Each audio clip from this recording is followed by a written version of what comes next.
And so he works on deep learning with applications to speech and audio processing, NLP, and vision. And he recently received various awards, including the Outstanding Paper Honorable Mention at SPS, and Best Paper Award at SPS, and Best Paper Honorable Mention at ACL. We'll be talking about the theory of deep learning. Okay, thank you very much. And yeah, my name is Jiang, and I'm from the Department of Electrical Engineering and Computer Science and York and ops there. And today I'm going to, I'm also a faculty affiliate and at the Vector Institute. And this is my first time to visit Vector, so it's a very nice place. And today I'm going to talk about some of my research and recent research on the deep learning series. And this is basically the topic here is understanding and deep learning and in series, right? So this is before I start here, right? So the kind of the warning here is that I'm not going to give any experiments and the simulation or the kind of the empirical results. And I'm going to talk about only the stuff I can mathematically prove. And this is a kind of very math-heavy talk. And if you have any question in the middle, feel free to interrupt me anytime. And I will try my best to explain the main idea behind the kind of the mathematic proof I'm using, mathematic tools, mathematic proof, and in my work. Okay, so this is the outline of my talk. It's basically, first of all, I will talk about the kind of introduce the deep learning theory, right? I'm going to talk about those stuff and we already know and in theory, and those stuff we don't know yet, and also what is also those kind of open questions we desperately need answer and to understand the deep learning, right? So the next I will talk about the two different aspects of the deep learning. First is the optimization part of the deep learning. And the main focus here is I will try to present some of the theoretical results to answer the why the learning the large scale and the neural network is so easy, relatively easy. And you can use very simple gradient descent methods to solve and those type of the very, very difficult and optimization problem, right? So this is the first part of my talk. And the second part of my talk is I will try to talk about the learning theory and for the neural network, for the deep learning, right? Why? And you train such a huge network, but this network can also generalize well into the new data. And this somehow is contradict with the current and the learning and the theory, right? So the network, huge model will be kind of useless because of the overfitting. But this is clearly not what we are seeing and in the deep learning, right? So at the end, of course, I will try to conclude with my talk with kind of the major results and also kind of the future work, right? So the first here is and the overview of the deep learning, right? So everybody here is working on the deep learning, and this is everyone knows this, right? So deep learning has achieved tremendous success, and in so many domains, right? So the speech, vision, text, and the games, right? So I personally work on many of those application domains, right? So speech, vision, and also text, right? So but right now, on the other hand, is deep learning is somehow is criticized, because many people think the deep learning is kind of the black box, and nobody understands what's going on, and because we don't have a good theory to explain and all the things we observed in the deep learning, and we observed with the large neural network, right? So there are lots of many kind of and open question here, right? So the first question, of course, here is at least a few, right? So I only talk about the two of them and in this talk, right? So the big question, first question here is what is the essence, and what is the fundamental reason why is the neural network and are so successful in so many different applications, right? And why the neural network overtakes all the machine and the learning model in practice. And according to the no free lunch and the theorem, And we know no model is better than anything else, right? So, but here clearly, and regarding all the application you can see, and can anyone point out a model and which is better than neural network? Up to this point, no, right? Why? And this, of course, is a big question, right? And another thing here is also why is it's so easy to learn the neural network? Relatively easy, right? And in terms of the neural network, and can be learned consistently by using the simplest optimization methods, gradient descent methods. And this somehow is also contradicted with an optimization series we know so far, right? So why? What is the reason behind that, right? So of course, next question here is why do the neural networks generalize so well? So that we learn a huge model, and but according to the current series, this model will overfit to new data. It will be useless. But clearly, this is not the case, right? And of course, the last question we should ask here is what is the limits of the neural network? What is the boundary? And we can do by using only the neural network, right? And in this talk, I'm not going to talk about all these questions. I'm going to focus on the third and fourth questions. And the first part of my talk will focus on try to provide some answer for the third question. And the second part of my talk, I will try to provide some answer to the fourth question, right? So and before we start it, let's look at the kind of the current and the deep learning series, and what we know and what we don't know, right? So clearly, and most people agree. So to understand the neural network, right, so in the series, and we need to look at the three aspects. And the first aspect is related to expressiveness, right? So and what is the modeling capacity of the neural network? The second aspect is related to the optimization. Why the simple gradient descent can consistently work and to learn a good neural network, right? So the third one is generalization. Why the over and the parameterized neural network can generalize to the new data, right? Among all these three aspects, I think the first one is pretty much already solved. Right, so according to the paper, I think it's 20 or 30 years ago, and according to the universal approximation and the theorem, right? So we know, and the neural network is very powerful and in approximating the functions, right? And so right now we don't need to worry about the modeling power of the neural network. Right? As long as you put more parameter and makes the neural network bigger, and it will be able to approximate any function and you are interested in, right? So this is pretty much solved. But for the second and the third aspect of the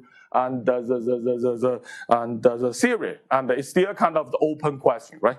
Regarding the optimization, right? So if you look at the old literature, right? So pretty much I think it's also 20 or 30 years ago, and the people already proved, and it's NP hard to learn, and even a very small neural network, and a small neural network only 3 hidden layer, right? This will be a NP hard problem.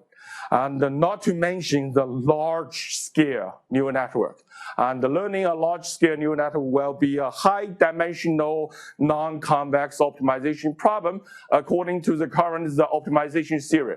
And this is a hopeless problem to solve, right? So there's no reasonable reason and we can solve this problem. But again, and this is not what we see in the deep learning, right? And that's why the second aspect is still kind of the open. So we don't know the answer yet, right? And the third one, of course, it's generalizations. And we can learn a large and very, very large neural network from a large amount of the training data. But according to the current learning theorem, for example, right? So the VC and the theorem, and this will the VC theorem tell us this will overfit to the data, right? So there's no learning theory which can explain why the neural network can generalize so well. And no matter how big you build the model, so it can always consistently generalize to the new data, right? And this is and again, open question, right? So the VC theory can only give very loose bound to the simple model, but it completely fail to explain the neural network, right? I'm going to talk about this, and then I'll give my answer to this question. And before I start it, right? So let's just and formulate the problem, formulate the problem, and for my talk, right? For my work here, and in this work is I will try to formulate the machine learning and as kind of the stochastic function and the fitting problem, right? And right now, so you got lots of the input and all the features, right? This feature could be a high dimension, but they follow a kind of the arbitrary and the PDF and the probability distribution over the entire space, right? So this follow this distribution, right? And let's assume we have target functions. This target function will take the input and generate the output, right? And of course, generally speaking, this target function is unknown, right? So but we assume this target function is deterministic and from input to output, right? From high dimension input to the one dimension on output, right? So the machine learning problem here is that we try to collect and a set of the finite and the training samples. And we can collect the T and the samples. And every pair here, we have the input and the output, right? And input is getting from this distribution, and output follow this kind of underlying and the target functions. And we get this kind of the finite set of, a set of the finite training samples. And the big question here is for the machine learning here is we try to find a model and all new functions.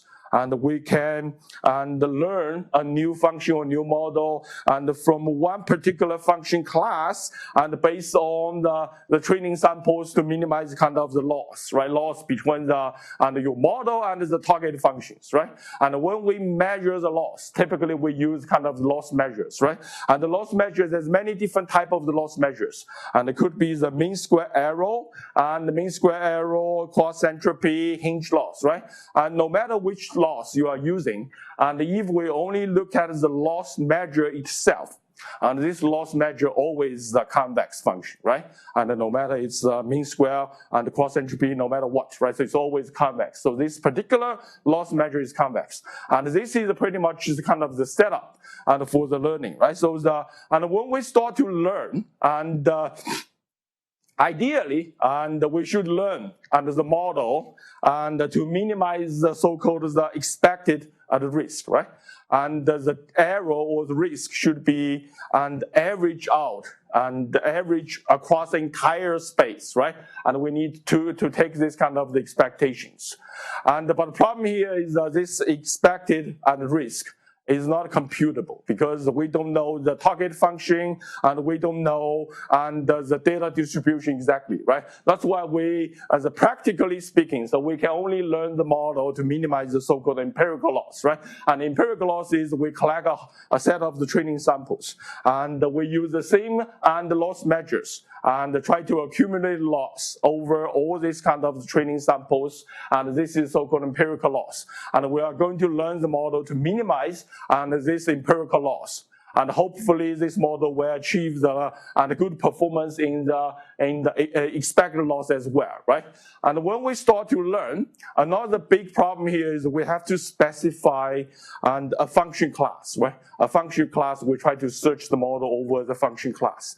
And for this talk, I'm going to focus on one particular function class. The function class is called L1 and the function space. And anyone heard about the L1 function space? Okay. The L1 function space here is defined as this kind of an absolutely and integrable function, right? So because in most of the machine learning problem, and we can assume the input is bounded. If the input is bounded, we can always normalize input into this kind of the hypercube, right? And so we can look at this kind of the absolutely integrable function within the hypercube. And this is a very, very general and function class.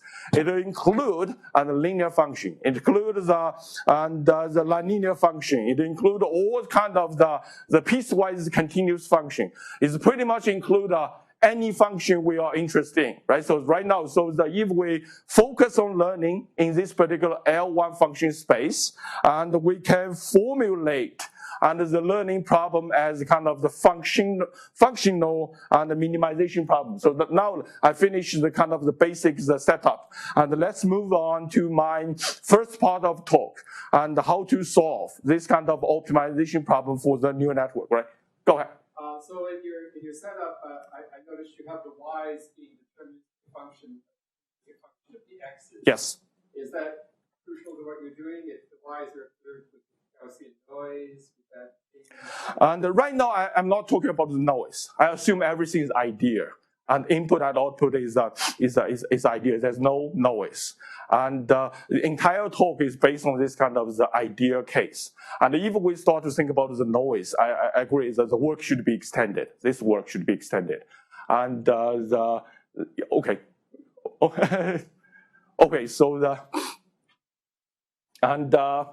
right now, let's start, right? So if we focus on the learning and within this particular function space, and so the learning can be formulated as very general, the model-free and the functional minimization problem, right? So which means and we start to accumulate the error and for one particular function. Functional is a function of the function, right?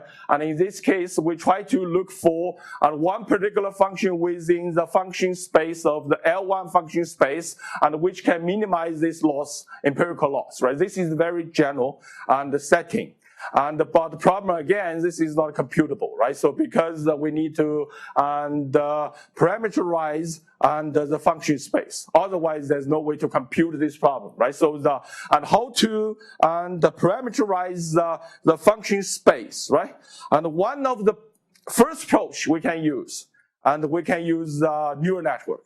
And we can use neural network to represent the function space, right? So in this case, I can call the space of the neural network as so-called the literal space, and for the function L1 function space, right? So which means that we can define one particular space for the neural network. This neural network is well structured, and it's not arbitrary structure. It's well structured based on common sense, and it's well structured. It can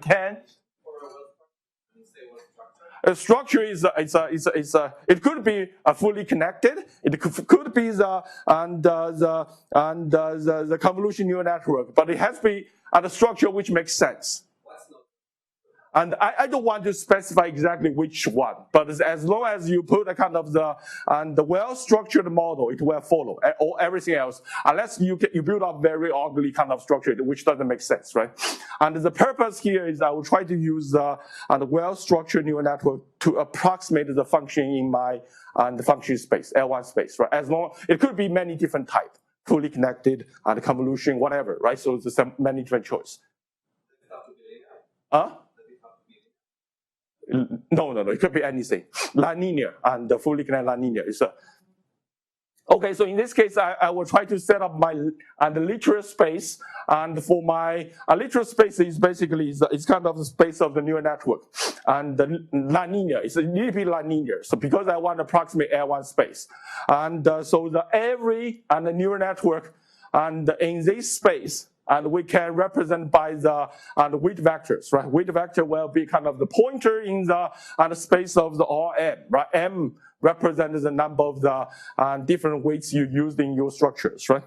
And according to the universal approximating theorem, right?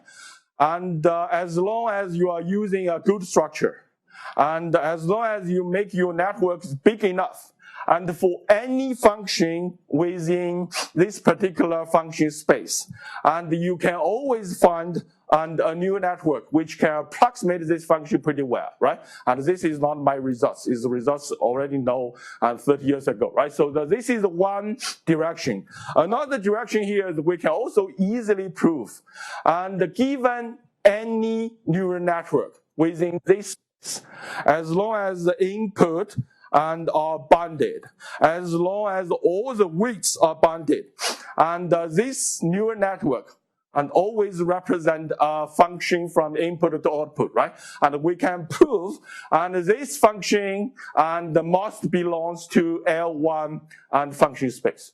And in this case, I can represent the function represented by neural network as FWX, right? W is parameters and X is input, right? So and based on these two results, right, so we can say, and as long as we talk about the well-structured neural network, and if the model size is sufficiently large, And the literal space contains all the different neural network, right? Different parameters, different neural network. And this literal space is equivalent to the L1 function space, right?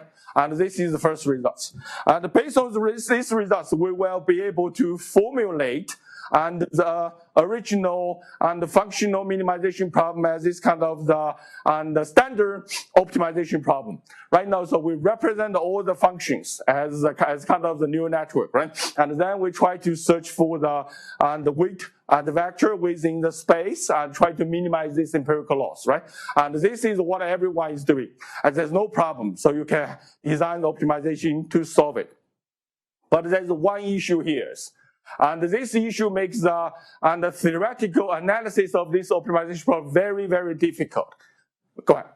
The literal space parameter space plus architecture. And I would say that you define one particular structures. So it's fair. Yeah, just you can choose the different parameters within for these particular structures, as long as this structure makes sense, and so you can keep increase the number of parameters. Yes, I can. Yeah, you can assume this is constant. Yes, constant. Yeah. But there's one issue, and which makes the theoretical analysis of this problem very challenging here is, because you can see here, this is the literal space, right? Literal space, you get all the different model parameters. And every model parameter represents one particular function in the function space, L1 function space, right? But the issue right now here is that if you look at this space, and they are the same, but the mapping is not one-one mapping. And you can find the many different weights which represent exactly the same function because of the weight symmetry or the network and redundant, right? And this is not the one-one mapping. And because this is not a one-one mapping, which makes all the theoretical analysis very, very challenging. And if you want directly analyze this optimization problem in theory, and you have to make all sorts of the assumptions, right? That's why, I'm thinking whether we can change the domains. And we try to use a different domain to represent the L1 and function space, right? And what I can come with is I will try to use the mathematical tool is called the Fourier Series, and to represent the L1 and the function space, right? And the Fourier Series is a well-known and kind of mathematical and the tool, right? So first of all, and for any function and within the function space L1, and we will be able to calculate its Fourier coefficients, right? And the Fourier coefficients will be a kind of the infinity number of the coefficients, right? And the way to calculate this Fourier coefficients is easy. It's well known, right? It's well known. And on the other hand, right, as long as you know the Fourier coefficients, and we can use this kind of Fourier series and to reconstruct the original functions, right? And this has been proved a long time ago. As long as for any function within the L1 and the function space, you should be able to do this, right? So get the Fourier coefficients, and based on the Fourier coefficients, you perfectly reconstruct and the original functions. But the issue right now here is, and you got the infinite number of the Fourier coefficients, right? So if you want to perfectly reconstruct the original functions. But a very nice thing here is that if you refer to Riemann, Lebesgue, and Lemmas, and you know all these kind of the Fourier coefficients, they are decays. They are decay for all the directions, all the dimensions, they are decay, which means only the central part are big, and all the kind of the coefficients are located in four-way space. They are very, very small. They are very, very small. Because of that, and we will be able to truncate the Fourier series, and to form this kind of partial sum, and we can change the infinite Fourier theorem to a kind of the finite sum, and based on any and approximation error you have. You tell me the any approximation error and epsilon, right? And I can always truncate and Fourier coefficients. I only keep the middle parts and throw away all the kind of the small negligible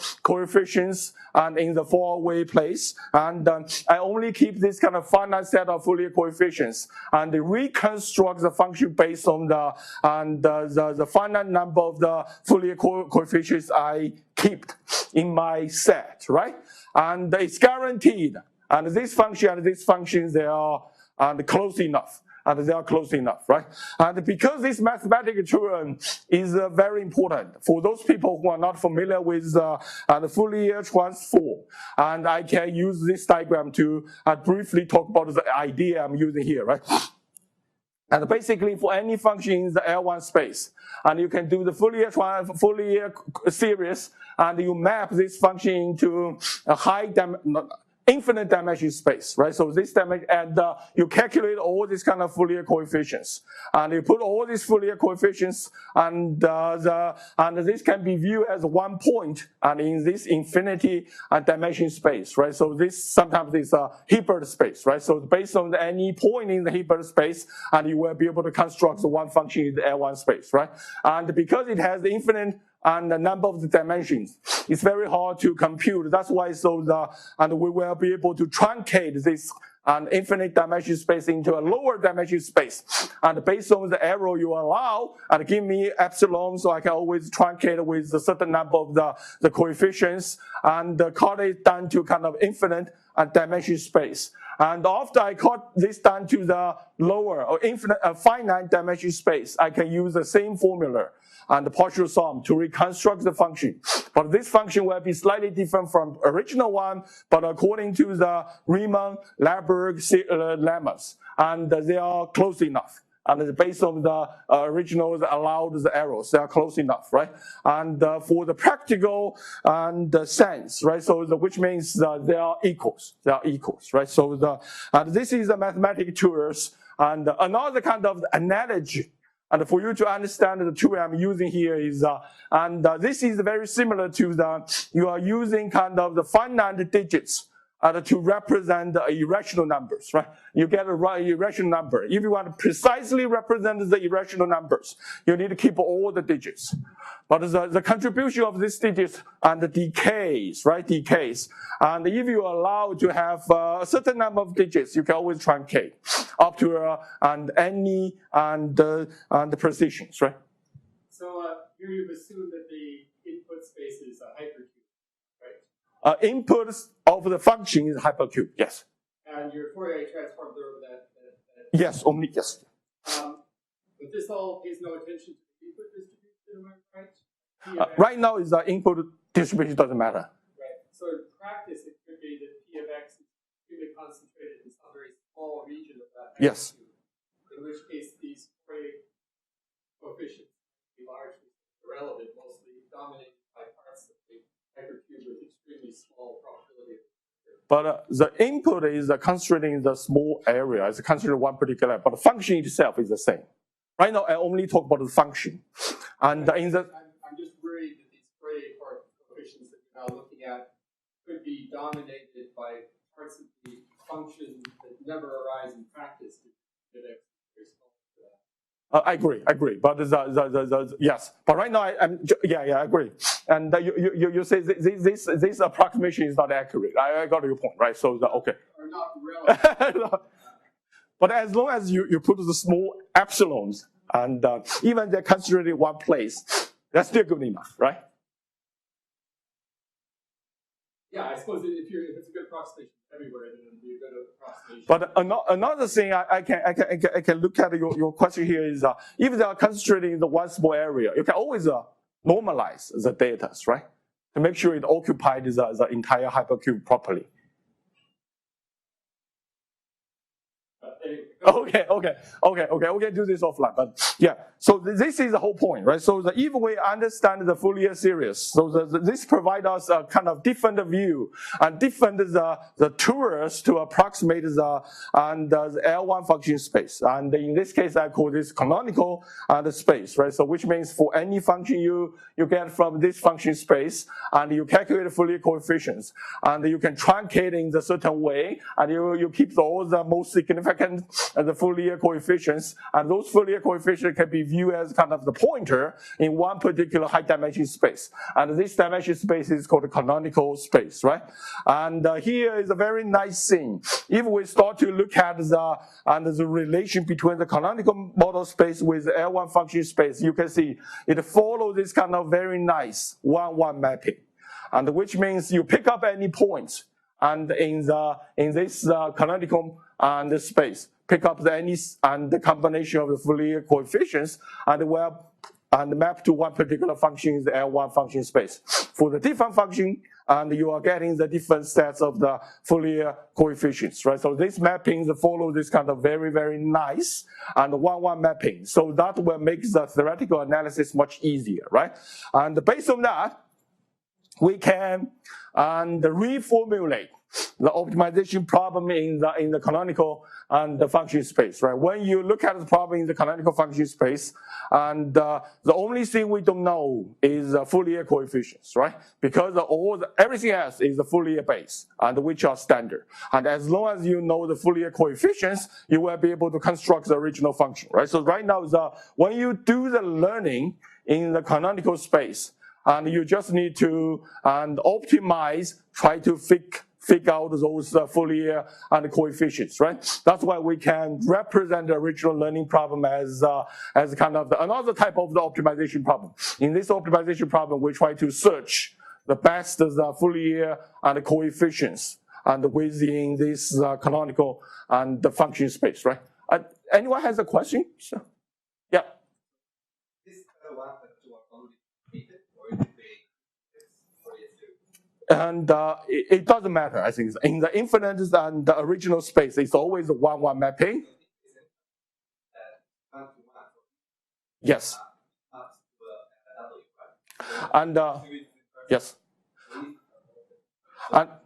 And if you do the truncate, and you will not perfectly reconstruct the original function, right? But if you try to look for one particular thing which minimizes this loss, it will be unique within the truncated space.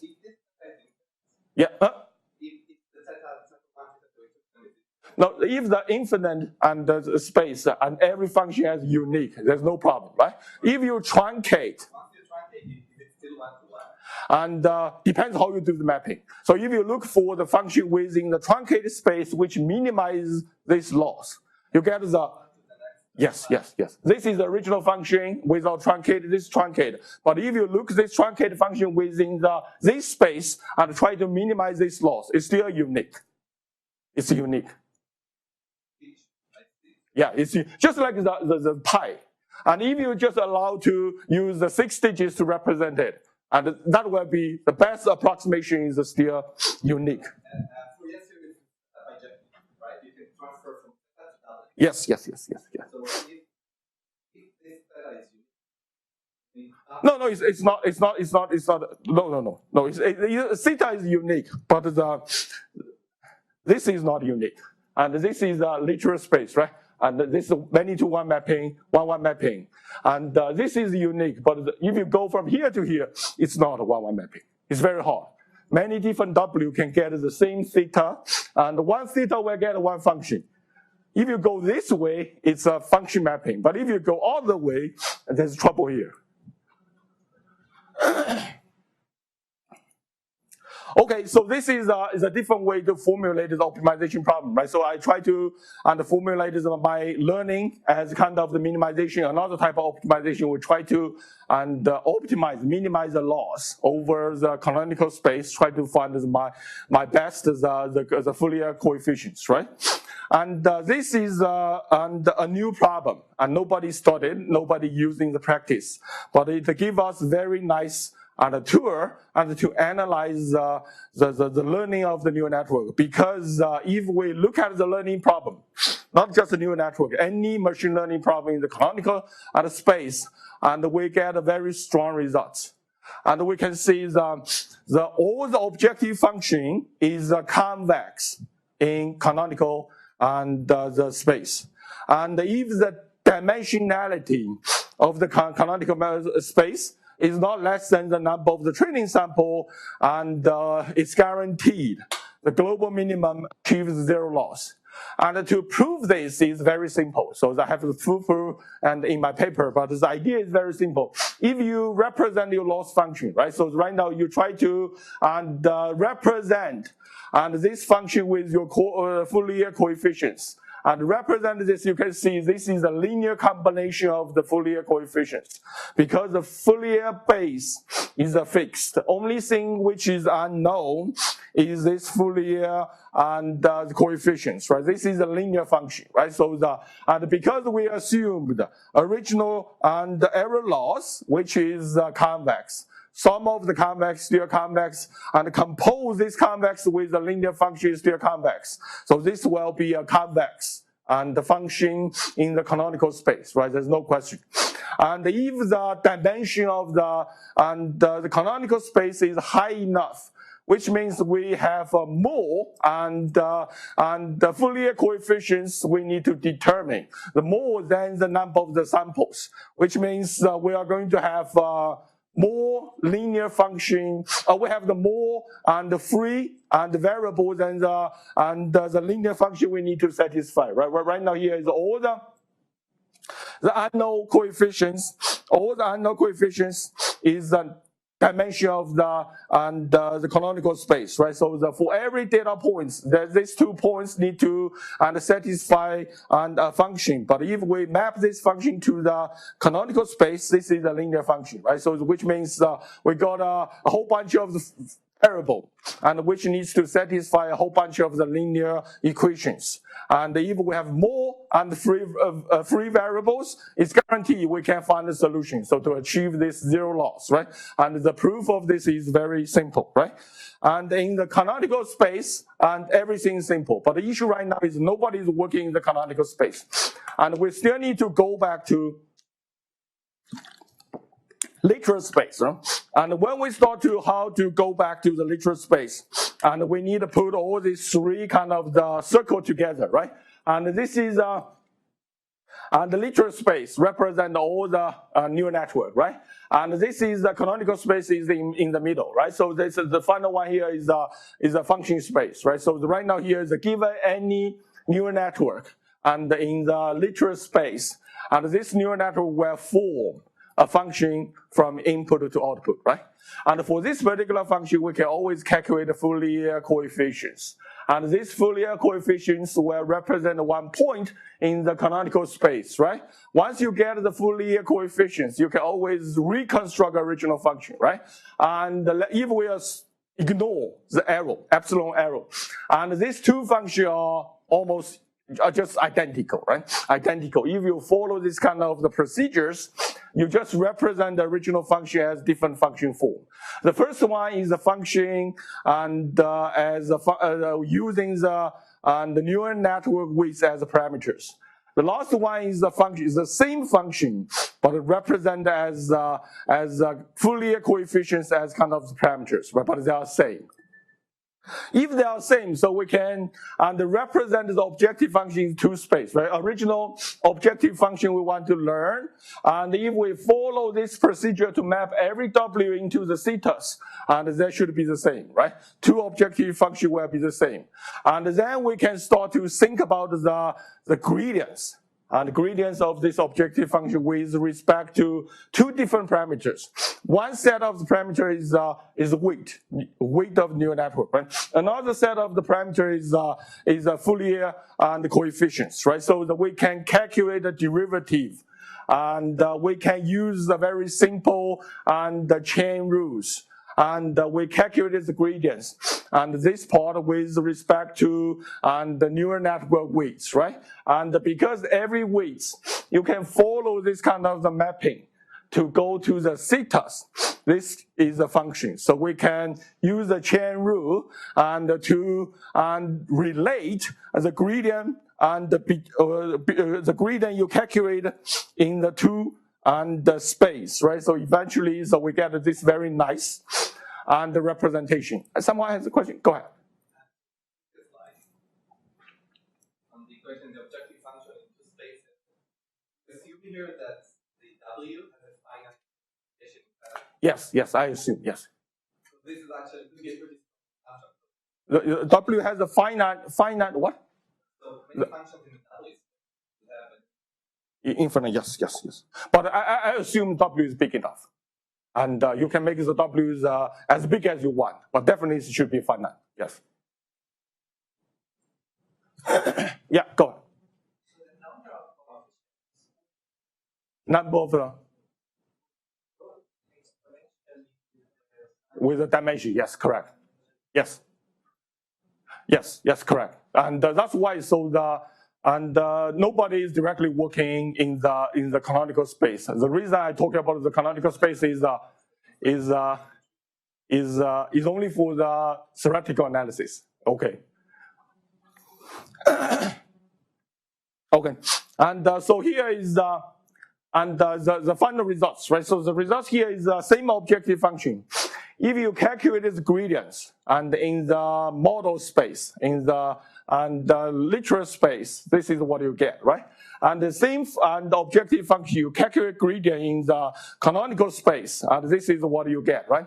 In the middle, and you have one matrix. And this matrix, I call this is the disparity matrix, the H matrix, right? The way you get this matrix is you get the neural network. And based on your neural network, you get the function FW, and this is taking the X as the input, right? And then I start to calculate the partial derivative. And this particular function, partial derivative with respect to every and the neural network weights, right? After I calculate this partial derivative, and this part is still a function, a different function from x to y, right? And I do this kind of the partial derivative for every single and the weights in your network. And for every partial derivative, because every partial derivative, and you can still view as a function of the x. I calculate the Fourier coefficients. And for that, right? And I put all the things and as one row in the matrix. And if you do this for every single weights in your neural network, and you are going to get this kind of matrix. It's called the disparity matrix. And the disparity matrix here is the number of the row. Number of the row here is m. It's the number of the weights you have in your neural network, right? The number of the column and the number of the Fourier coefficients you keep in your truncate the function space, the canonical function space, right? So that's this is what you get here, right? And so here, right now, here you can see here, if we compare the gradients, and you're calculating these two different function space. You can see here is under the gradient you calculate in the model space, the gradient you calculate in the canonical space. They are related based on this function. This function is and has nothing to do with your loss, has nothing to do with your objective. And this is only, and this matrix is only depends on your models. And the W. When you change your models, goes from W1 to W2, this matrix change, right? This matrix change. But for one particular the models and the W, so you can always calculate based on the current model and get this kind of the matrix, right? And that's why I call this is called the point-wise linear transformation. Look at every point W, and it's a linear transformation. But if you change to a different point, and this transformation changed, it's only on a point-wise and the linear transformation, right? And based on that, so we can have a quick results. Here is if we assume and your neural network is big enough. The big enough means you have more rows than the columns, right? And so the things here is if you can find a stationary point in your literal and model space, W star is a stationary point, and then another condition here is if this matrix and H matrix maintain the full rank. Maintain the full rank means the M is bigger than the N, right? So the full rank means it has rank of the N, right? It has rank of the N. Then I can immediately know, and this W star and must be a global minimum. Must be a global minimum. The reason is very simple, right? So if you find a stationary point in the model space, literal model space, and this term goes to 0, right? And this term goes to 0. And if this is a full rank matrix, the only solution to this and the linear and the system is that this has to be zeros. as we know, and this curve is a convex and the surface in the canonical space. And if this equals 0, and this corresponding to the global and the minimum, right? And the global minimum, that's why it's easy to approve, right? So on the other hand, if you find a stationary point, but the matrix is not a full rank, and the matrix is not full rank, which means you will be able to find this non-zero solution for this linear system, right? And this non-zero solution, and because this is a convex curve, right? This is and if this is a non-zero solution, this corresponding to the saddle point, and the saddle point corresponding to local minimum. It will it will not be the global and minimum, right? So so that's here is that's why I have my and the results here. So I don't have time to put the full proof here, but it's in my paper. You can read it. And the results here is, once you find a stationary point in the literature and model space, the quality of this stationary point is heavily depends on the rank of this H matrix, disparity matrix, right? If the disparity matrix is a full rank, it's guaranteed this is the global minimum. And otherwise, we don't know. We don't know. It could be global minimum, it could be saddle point, it could be the local minimum, whatever, right? So that we don't know. So that's why. So let's talk about the optimization of the neural network.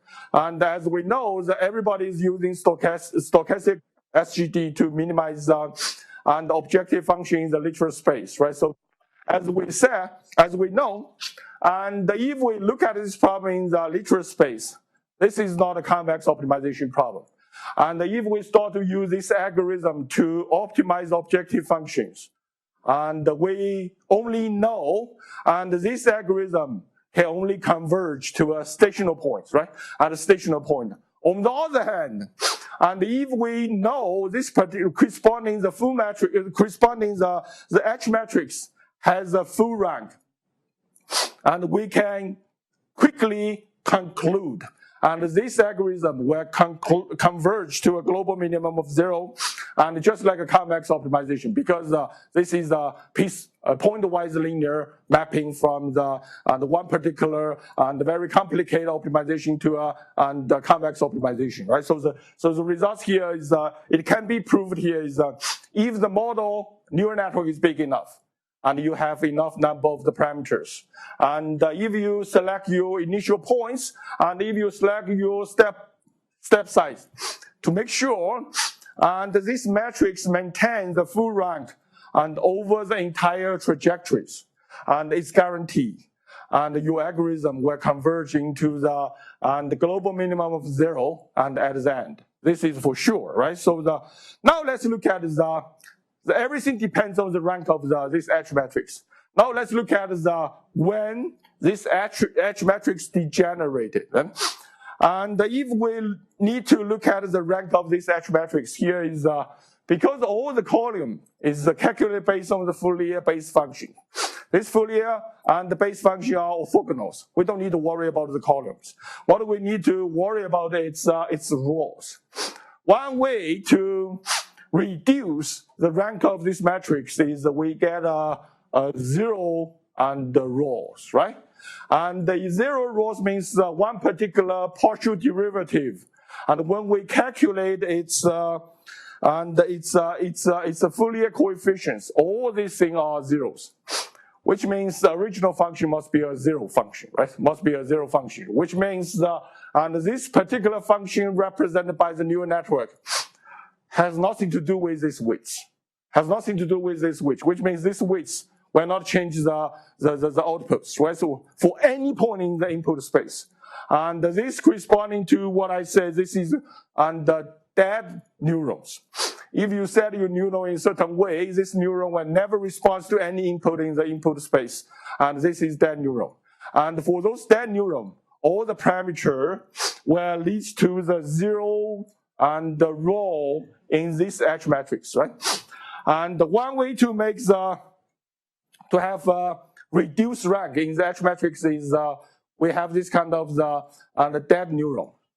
Another way to reduce the rank of this H matrix is some row and become identical or correlated, linearly dependent, right? And this case is corresponding to some I call the duplicate neurons. If you have the two neurons that connect to the same input nodes, same output nodes, and all these weights all happen to be the same. And this is called a duplicate and the neuron, right? If you have the two duplicate neurons, it's easy to verify, and you calculate the weights and for the different rows. And these two rows will be identical, will be the same, right? So which means this is another case, and you will have this kind of reduced rank matrix, right? So other than that, and I will say it's very hard to get the rank of the matrix H and reduced, right? Another condition here is if your neural network is very, very large, is very, very large, is way large than the number of the coefficients, Fourier coefficients.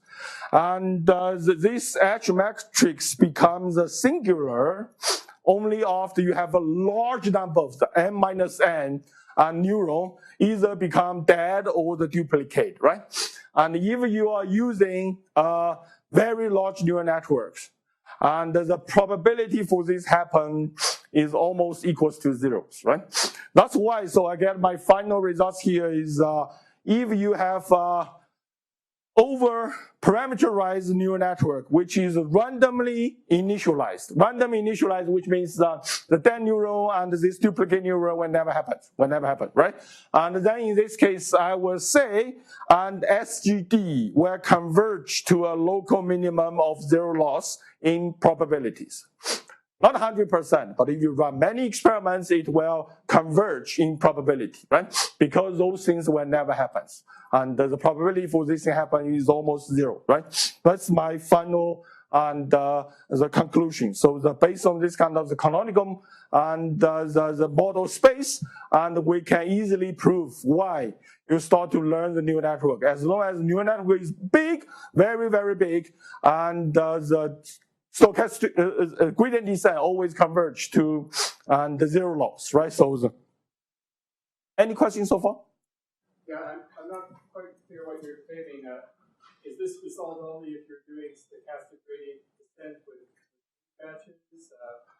Like if you did batch gradient descent? It doesn't really matter. As long as you are using optimization and the methods, you guarantee you converge to a stationary point. Either this is stochastic gradient descent or anything else. As long as you converge to stationary point, and this holds. Yeah, but only converge to stationary point, right? So suppose it's batch gradient descent, so the gradient descent is determined path. Yes. From perhaps a random initialization. What if you keep doing that longer and longer, like you only asymptotically converge, why isn't it possible that it asymptotically approaches a less than full rank matrix and therefore asymptotically approaches a local minimum or something like that? Because the whether this is local minimum or not, or whether it's global minimum or not, it depends on the rank of the matrix. This rank of the matrix is as long as you don't have so many data neuron whatever, so it's always full rank. So it's always converge, right? It's always converge. Well, basically what I think is it only asymptotically point, right? Only asymptotically gradient descent. Yes. So couldn't it be asymptotically also approaching a less than full rank matrix and end up at a stationary point like the local minimum? And if you converge to a local minimum, and which means you are going to have you need to have this kind of reduced rank of the matrix, right? And the only way to have this singular matrix is you have lots of the neuron dead or lots of neuron or duplicate, right? Because you randomly initialize, everything is random, and if you want to reduce the rank of this matrix, you need to go to one particular low dimension, high dimension space to make this happen, right? And this likely is the probability is very low. So that's why I say that converging in probability. But stationary point is found only asymptotically after an infinite number of radiations. Yes, yes, yes, yes. So that's long enough to asymptotically approach less than. Yes, yes. I don't quite see why that couldn't happen. Now, in practice, of course, you're not trading for Yes. time with batch gradient descent. In practice, you're doing probably stochastic gradient descent. But then if you're doing stochastic gradient descent, you're not stationary point at all, right? So. Okay, okay. I think probably, and if the model is big enough, you have a large number of the training samples. And the gradient descent also works, but the issue is that's too slow, right? That's too slow. It's every time you need to compute the gradient over the entire training sample, almost impossible. But nobody doing that. The advantage for the stochastic gradient descent is just make the training faster. Right, but that means that you're not converging to a stationary point at all, right? So the relevance. But you need to reduce the noise, right? You reduce the step size to make sure it converges, right?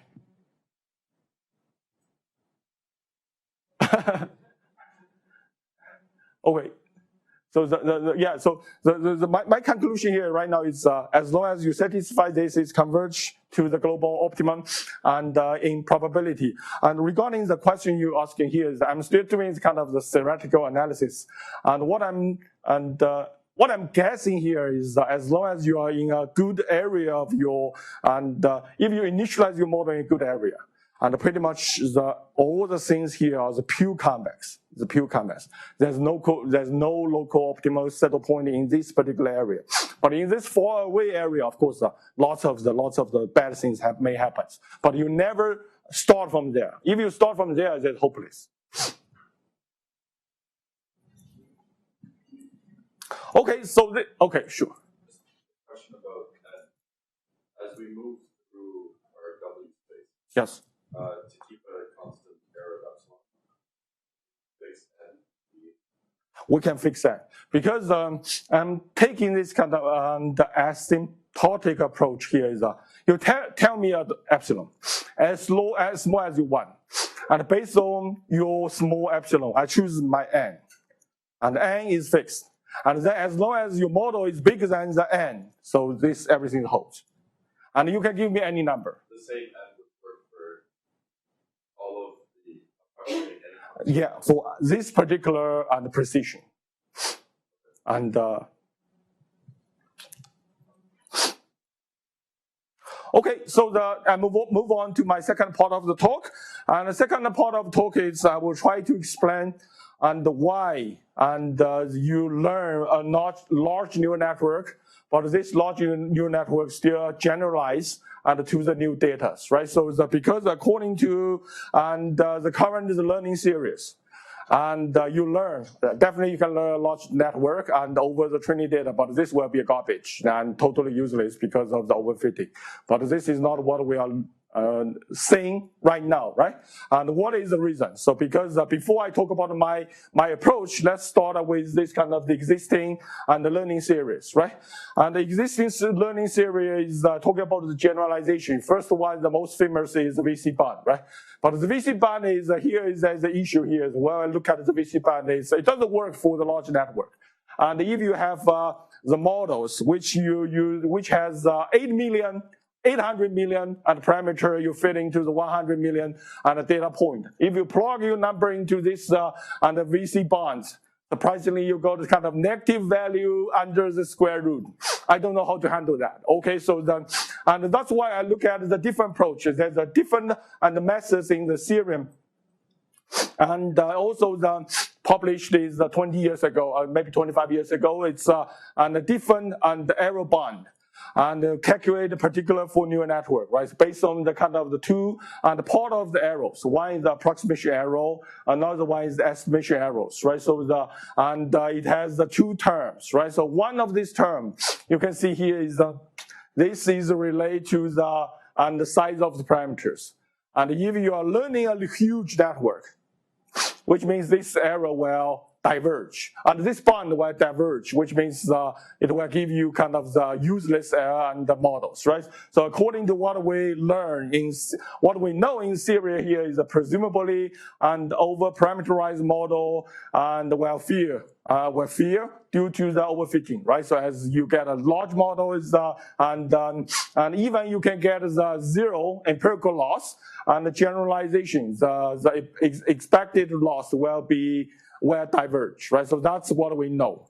But clearly this is not will and observe in the deep learning, right? So the why, and let's quickly review kind of the setting, right? Quickly review the setting. I'm using exactly the same setting, so I still formulated my learning problem as stochastic and function fitting.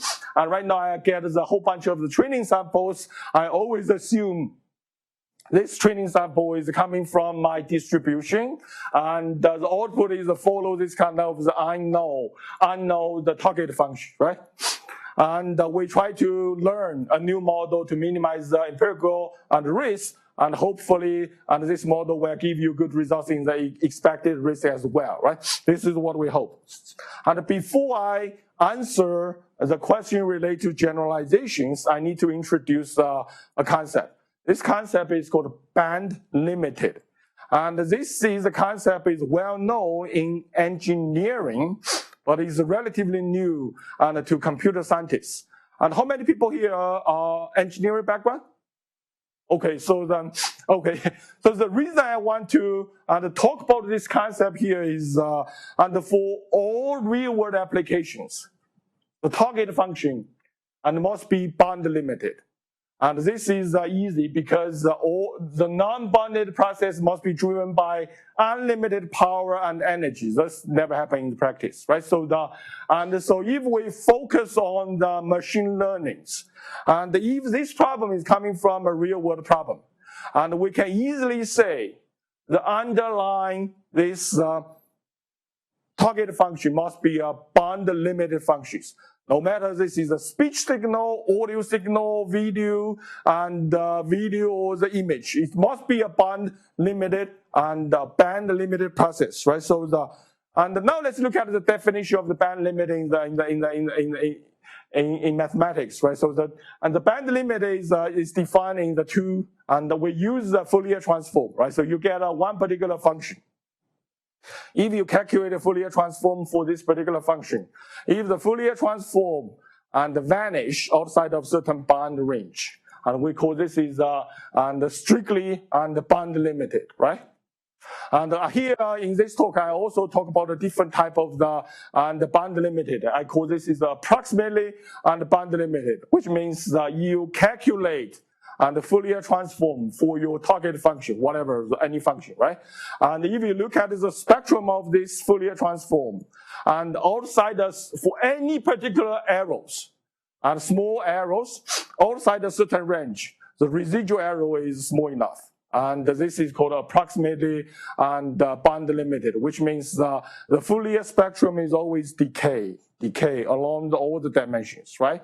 And if you look at the thing here, it's easy. So the first case is called strictly band limited. Here is if you get one particular function, if you calculate its Fourier transform, and you get these things, only non-zero value is within the range of the B, and this is strictly band limited, right? If you calculate approximate band limited functions, it should be for like this, right? It's decay in all dimensions, right?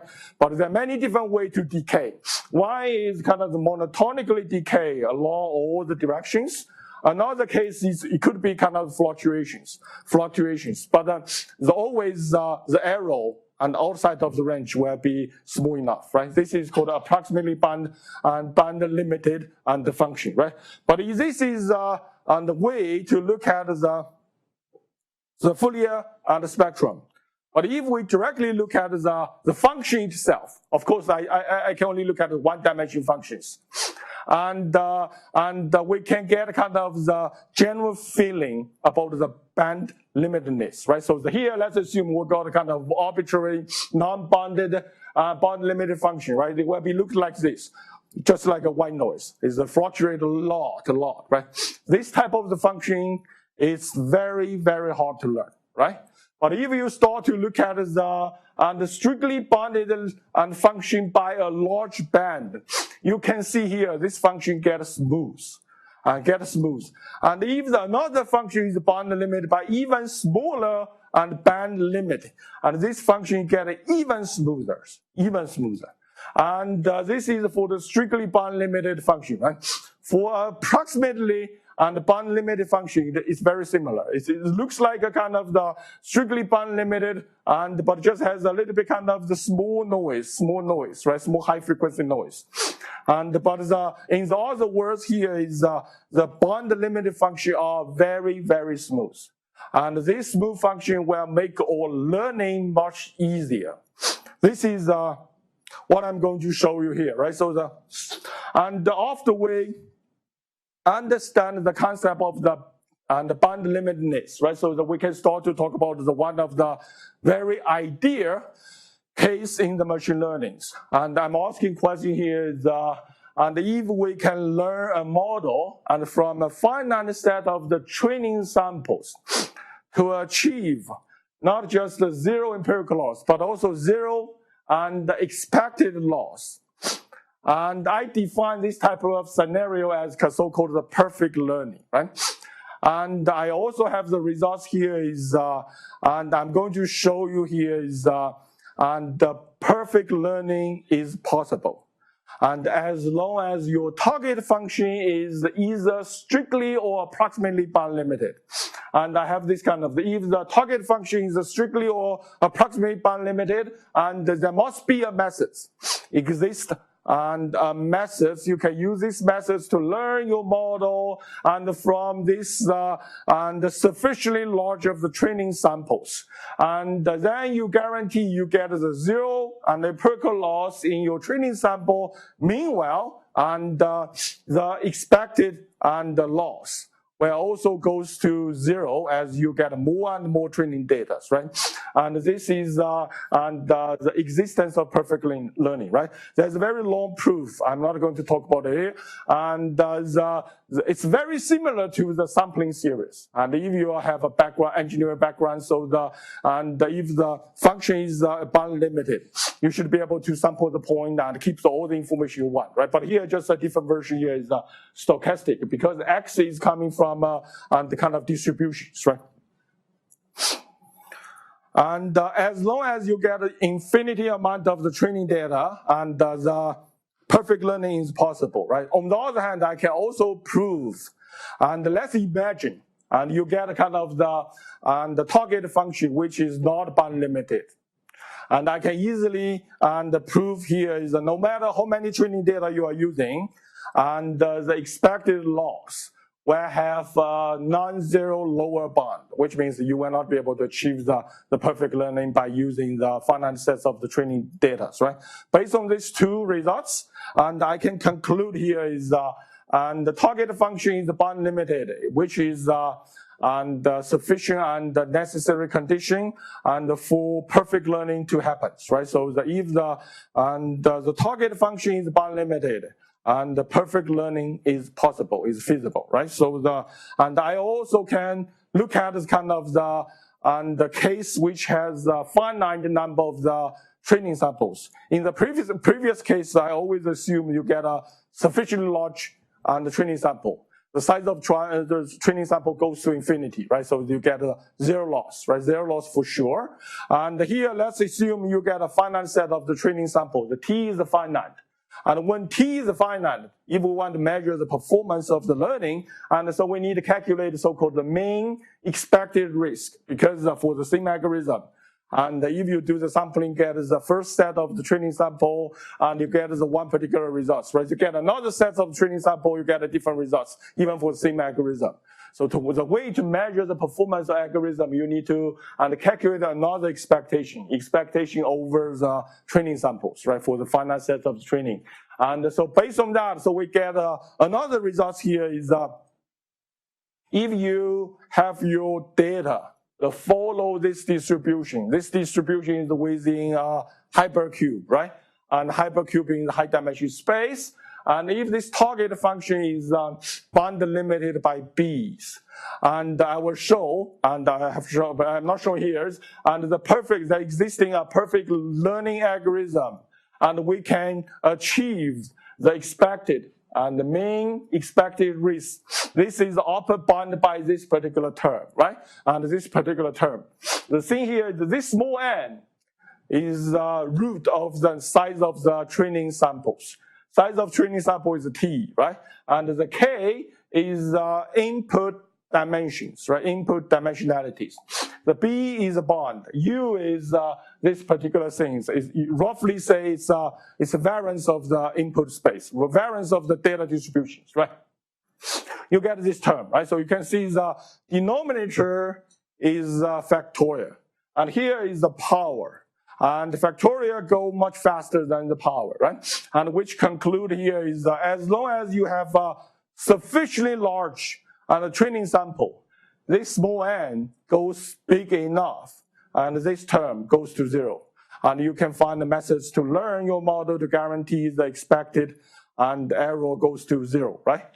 And this is a case you get and big enough training data, right? Big enough training data. Another case is if the t is small, is relatively small, and in this case you will not be able to get the 0 and the 0 expected risk, right? So in this case you can see the size of this bond depends on this term. Depends on this term. This term is called KBU. K is the input dimension. B is band, right? And it's band limit. And this U is the variance. So which means this quantity is telling you how hard the learning is, right? So if you have a task which have very small value for the KBU, which means you only need to use a small number of training sample to achieve relatively low and bond. On the other hand, if this value is very large, and which means you need to collect big enough, very big training set to make this term small, right? And on the other hand, I would say the KBU is roughly telling you and how hard the learning is, right? So how hard the learning is. And based on that, right, so let's look at the first here is I'm just talking about the existence. And as long as the target function is band limited, and I guarantee the existing methods, right? So but how can we achieve, and how can we achieve the perfect learning in practice? And here I would say that the condition for us to achieve the perfect learning is very simple. And here is if the target, the unknown target function is a strictly or approximate band limited function, and this is not assumption. If you're talking about the real world application, the target function is always band limited, right? It's guaranteed, no problem. But when we start to learn or model from a function space, if we start to learn this model from a class of the band limited functions, as long as you can fit your model into your large enough training samples, and we can show and this model will generalize and into the entire the training space and the entire the input space, right? So as long target function is band limited, the model is band limited, and if you have the sufficiently large training set, you can fit your model into the training sets, and it's guaranteed to have the very small and the expected risk, right? Expected risk, and the proof of this is also very simple. It's not very complicated. It's and if your target function is band limited, so it's possible to represent as Fourier coefficients, Fourier series, right? You've got lots of the Fourier coefficient to determine, right? And if your model is also a band limited model, right? So you can also represent this in using the Fourier series. You need to determine all these kind of unknown Fourier coefficients, right? And if you get the training samples, you get the t different training samples, right? Because training sample is coming from is generated by the target function. So this satisfy, right? So this satisfy for your models for every training samples, right? And if you can fit your model to your training sets, so you get the second equation, right? And based on these two equations, so you can generate down and the linear functions. Linear functions, so this equals to this equals 0, right? So you have a t and different functions, right? So if you got the t and the training samples, you will be able to truncate those kind of decaying, the less important, the negligible coefficients, right? You will be able to determine the t most significant, the coefficients to make this function approximate this pretty well, right? At least up to the t most significant term. And this t depends on how many training samples you have, right? If you have the sufficiently large training samples, and all coefficients will be determined, and this function will converge to this function in the entire input space, right? Input space. That's why we finish the proof, right? And based on that, and now let's look at the relation between the machine learning model and the band limited, right? It's easy to show here is all the machine learning models are approximately band limited under these conditions. First of all, we assume input is band limited, or the input is bounded, and the model size is finite. And all the model parameters are bounded. There's no infinity in the model parameters, right? And if the model is a piecewise continuous, and we can easily prove those models are all approximately and band-limited models, right? And we can even conclude here is all the pack-learnable models are approximately band-limited, and which include linear model, logistic regression, and any stochastic model, also the neural network model, right? So if the neural network is approximately band-limited models, and we can use the previous results to conclude to have these results.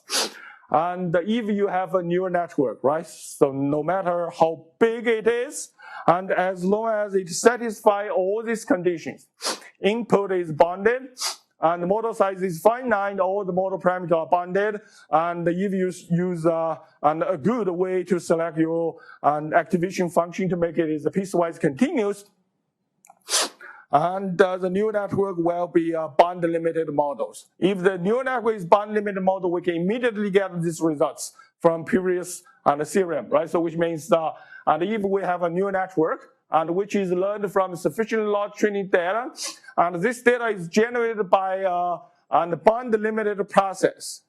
And then if you can manage to have and your neural network gives the zero training loss in this sufficiently large training set, it's guaranteed, and it's surely and gives a very small and expected loss in the entire feature space as well, right? So as if the t goes to infinity, and the expected loss will goes to 0, for sure, right?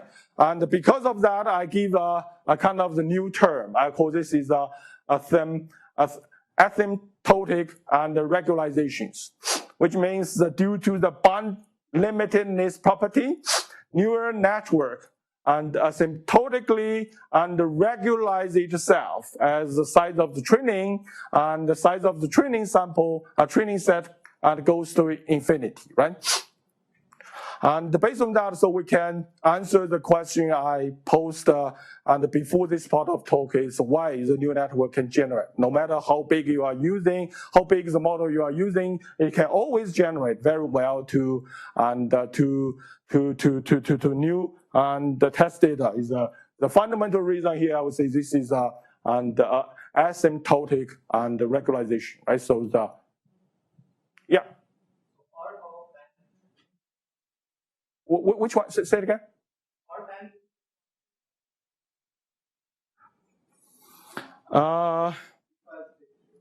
Lipschitz is Lipschitz continuous is relatively weak conditions, and if you say this function is only Lipschitz continuous, and if this has a bounded and input range, I don't look at it carefully. My guess is probably yes.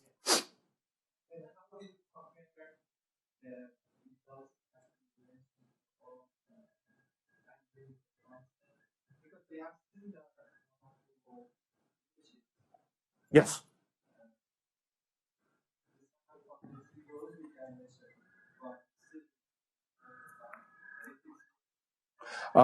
Yeah. Yeah, this is a very nice way to look. Oh, I'm going to look at the relation between the band limited with Lipschitz continuous. But my guess, my results I have right now here is Lipschitz continuous is too weak. And also the Lipschitz is kind of the condition you come up with from nowhere, just kind of artificial assumption you make.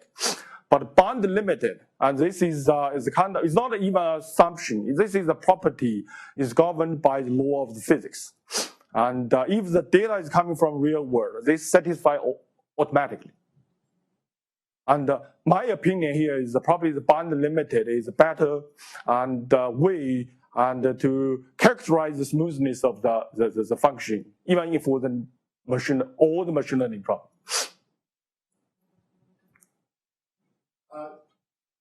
In general, minimize empirical risk for f of w. Yes. F of w, there may be more than one w. Yes. Empirical risk of 0. It doesn't matter. So you're claiming it doesn't matter which Yes. of those you select? It doesn't matter. I would say it doesn't matter. As long as the t is big enough, there's no difference. So my claim would be that t big enough might be way bigger than it's actually practical. Yes. And how big we need to make the t, how big we make the t is, so it really depends on your task, I would say. I'm going to talk about a little bit in my last slides, and how to select the t and how to select the model size. So in particular, big enough corresponds to being bigger than the dimensionality of your data space, where It doesn't matter. Fourier coefficients. Okay, I got it. You might, in high dimensions, that might be a long. Yes. And yes. If the t is very big, and we will not be able to get a zero loss, but the global minimum still kind of exists. And if you look at the problem in the canonical space, we still have the global minimum point, but this is just not zero and the values could be a slightly higher.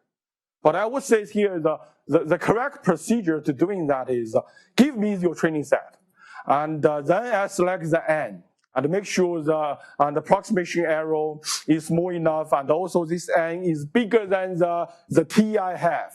And then I start to select the model parameter, make sure the m is even bigger than the n, so everything holds.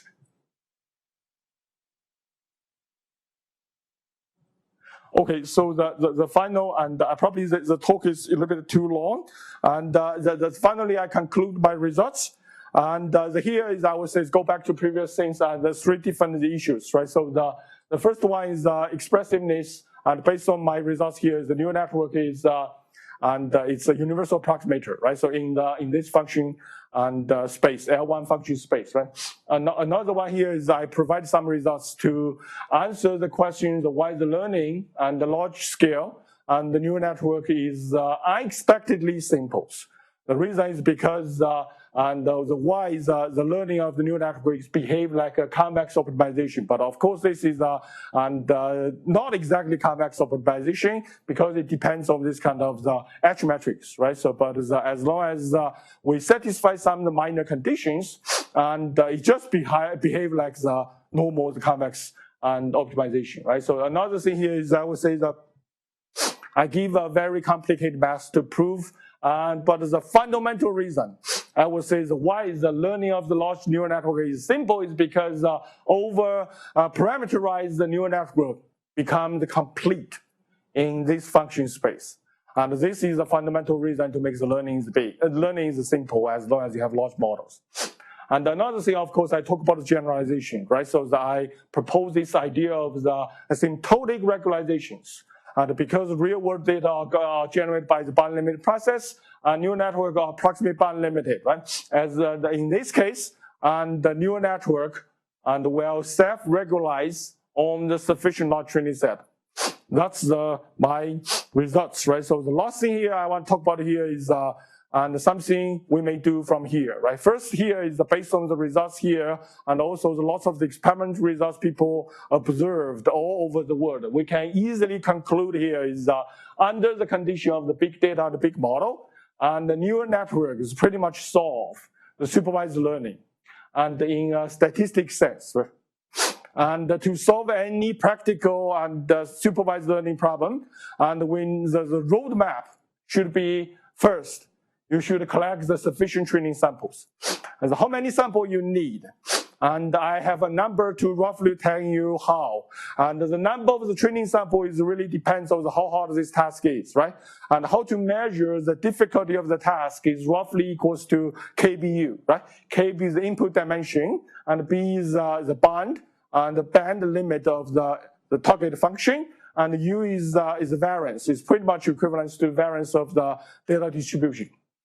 Once you get the sufficient large of the training samples, and you just need to fit and over parameterize the model, just like a neural network, to your training sample, and this will solve your problem perfectly, and in the so-called the statistic sense.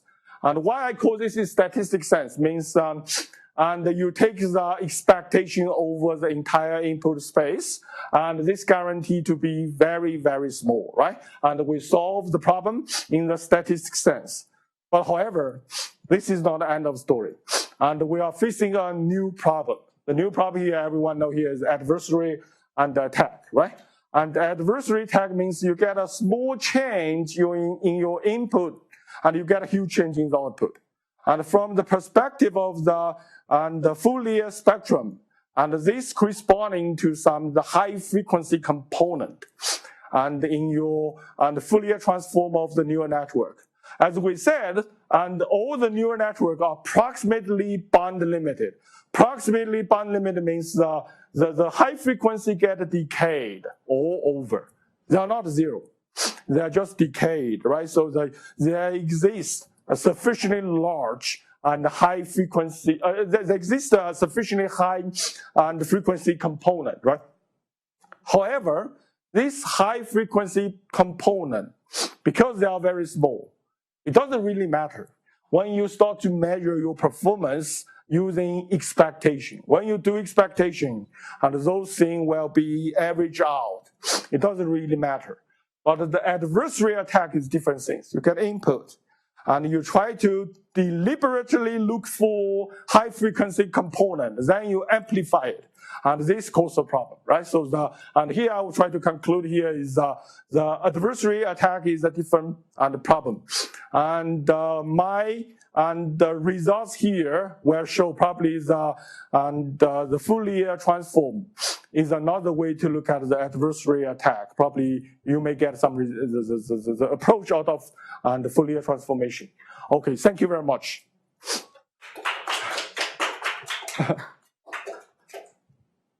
I'm very sorry, so I didn't control the time very well. I just go all the way.